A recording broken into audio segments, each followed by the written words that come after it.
Municipal chairman పై అక్కడి ప్రజలు తిరగబడుతున్నారు. ఒక అక్రమ నిర్మాణానికి మద్దతిచ్చారంటూ స్థానికులు ఆందోళనకు దిగారు. ఇక ఫిర్యాదు చేసిన బాధితురాలతో మహబూబున్నీసా వాగ్వాదానికి దిగారు.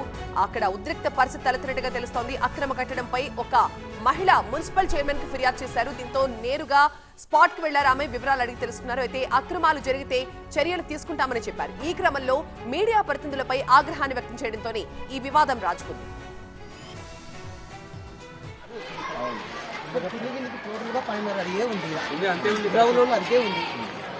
ఇట్లా చైర్పర్సన్ వార్డు ఇక్కడికి స్థలం కాడికి వచ్చినారు, మీరు ఏం పెట్టినారో చెప్పండి, దానికోసం రండి అనేది ఇప్పుడు ఏమంటుంది ఆమె, నేను పోతుంటే దారిలో నువ్వే మాట్లాడినావు అంటుంది. నేను ఎంతో చూస్తా, నువ్వు నా వార్డులో మెంబర్కి నువ్వు ఇబ్బంది పడతావా అంటుంది.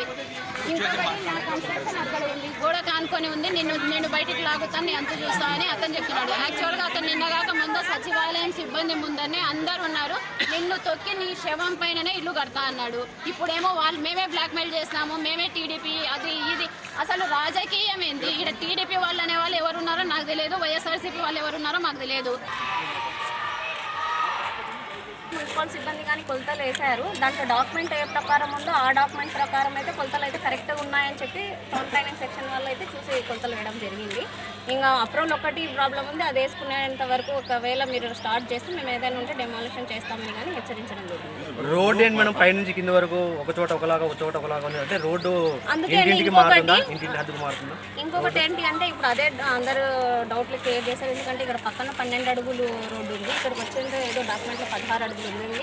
యాక్చువల్లీ ఇది మొత్తం 91 సెంట్లు, కాకపోతే ఫీల్డ్లో 100 సెంట్లు ఉన్నాయని చెప్తున్నారు. కాబట్టి నేను దీని మీద ఎంక్వైరీ ఇప్పించి మొత్తం ఒక విజిట్ అయితే చేపిస్తాను. మున్సిపల్ చైర్పర్సన్ గా ఉండి అక్రమాలకు మద్దతు పలకడంపై స్థానికులు ఆమెపై మండిపడుతున్నారు. నిలబడి అడగాల బాధ్యత, ఏం సమస్య, ఎందుకు ఇంతమంది ఉన్నారు, మీరు ఏం కథ, పరిస్థితి ఏం నీదని.